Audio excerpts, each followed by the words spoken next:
नमस्कार। आज हम बात कर रहे हैं आंध्र प्रदेश के श्रीशैल पर्वत पर बसे एक बहुत ही खास मल्लिकार्जुन ज्योतिर्लिंग की। हमारे पास मल्लिकार्जुन ज्योतिर्लिंग श्रीशैलम का दिव्य संगम से कुछ जानकारी है जिस पर हम आज गहराई से बात करेंगे। तो आज हम कोशिश करेंगे कि इस जानकारी के जरिए इस पवित्र जगह के महत्व को समझें, इसका इतिहास, यहाँ की मान्यताएं।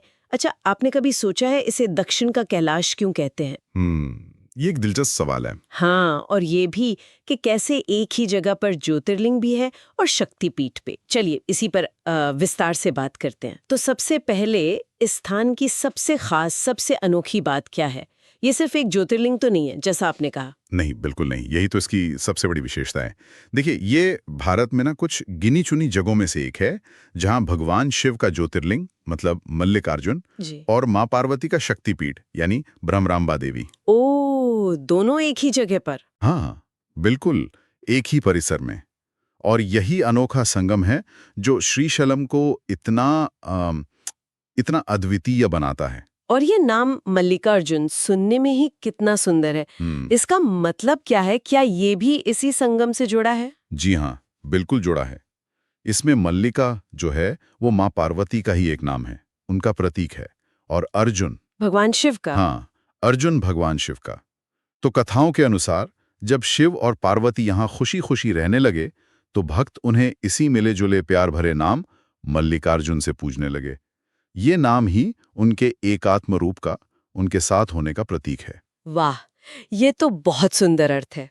अच्छा, इस जगह से जुड़ी वो गणेश और कार्तिकेय वाली कहानी का भी जिक्र है हमारी जानकारी में। वो कहानी क्या है और यहाँ से कैसे जुड़ती है? हाँ, वो बड़ी प्रसिद्ध कथा है। तो हुआ यूं कि शिव पार्वती ने अपने दोनों बेटों गणेश और कार्तिकेय से कहा कि जाओ ब्रह्मांड का चक्कर लगा कर आओ, जो पहले आएगा उसका विवाह पहले होगा। हाँ। तो गणेश जी ने क्या किया, उन्होंने बड़ी समझदारी दिखाई। उन्होंने अपने माता पिता को ही पूरा ब्रह्मांड माना और उन्हीं की परिक्रमा कर ली। अच्छा, और माँ बाप तो प्रसन्न हो गए होंगे इससे? बिल्कुल, बहुत प्रसन्न हुए और उनका विवाह रिद्धि सिद्धि से करवा दिया। लेकिन जब कार्तिकेय जी पूरे ब्रह्मांड का चक्कर लगाकर वापस लौटे और देखा कि गणेश का विवाह तो हो चुका है, तब वो नाराज हो गए। हाँ, वे काफी क्रोधित हो गए और वो चले गए क्रौंच पर्वत पर, जिसे कुमारगिरी भी कहते हैं। फिर शिव पार्वती उन्हें मनाने के लिए श्री शैल पर्वत पर पहुंचे। ओ, तो ये वो जगह है जहाँ वो मनाने आए थे? जी, और कहते हैं तभी से भगवान शिव यहाँ ज्योतिर्लिंग के रूप में मल्लिकार्जुन नाम से विराजमान हो गए। और हमारी जानकारी में ये भी लिखा है कि एक मान्यता ये भी है कि मल्लिकार्जुन के दर्शन करने से ना गृहस्थ जीवन में सुख, शांति और संतुलन आता है। ये शायद उसी कथा से जुड़ा भाव है। ये तो हुई पौराणिक कथा जिसका अपना एक गहरा मतलब है, पर जाहिर है ये मंदिर तो बहुत पुराना भी होगा। इतिहास क्या कहता है? हाँ, बिल्कुल। ये मंदिर माना जाता है कि करीब 2000 साल पुराना है, काफी प्राचीन।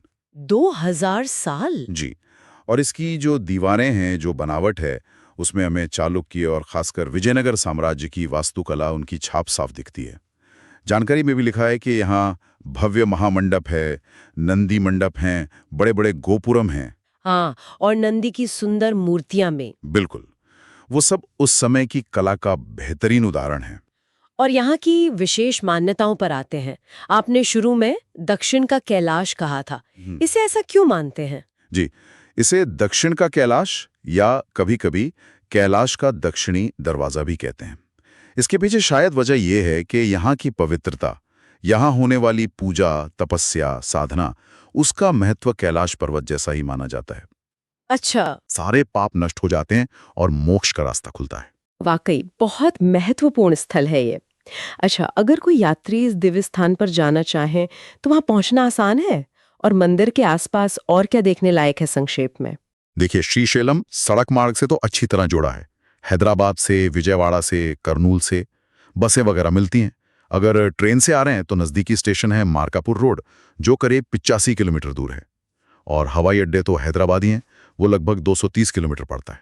हम्म। मंदिर के पास ही पाताल गंगा है, जो असल में कृष्णा नदी का घाट है। बहुत पवित्र मानते हैं वहां स्नान करना। पास में साक्षी गणेशपति मंदिर है। कहते हैं यहाँ गणपति श्रीशैलम दर्शन के साक्षी बनते हैं। और हाँ, विशाल श्रीशैलम बांध भी देखने लायक जगह है। तो आज हमने श्रीशैलम के मल्लिकार्जुन ज्योतिर्लिंग के बारे में काफी कुछ जाना।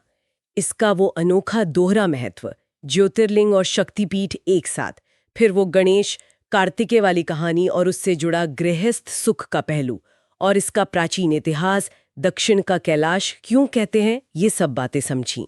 हाँ, निश्चित रूप से ये जगह सिर्फ एक धार्मिक आस्था का केंद्र ही नहीं है, बल्कि यहाँ इतिहास, कला और प्रकृति सबका एक बहुत सुंदर संगम देखने को मिलता है। और ज्योतिर्लिंग और शक्तिपीठ का एक ही जगह होना, ये तो इसे भारत के आध्यात्मिक नक्शे पर बहुत ही खास बना देता है। इस पूरी बातचीत से मेरे मन में एक विचार आ रहा है। जब गणेश जी ने अपने माता पिता को ही पूरा ब्रह्मांड मानकर उनकी परिक्रमा की, तो ये घटना ज्ञान और श्रद्धा के किस गहरे रिश्ते की तरफ इशारा करती है, खासकर श्रीशैलम जैसे पवित्र स्थान के संदर्भ में, जहां शिव और शक्ति खुद एक होकर विराजमान है। इस पर शायद हम सब सोच सकते हैं।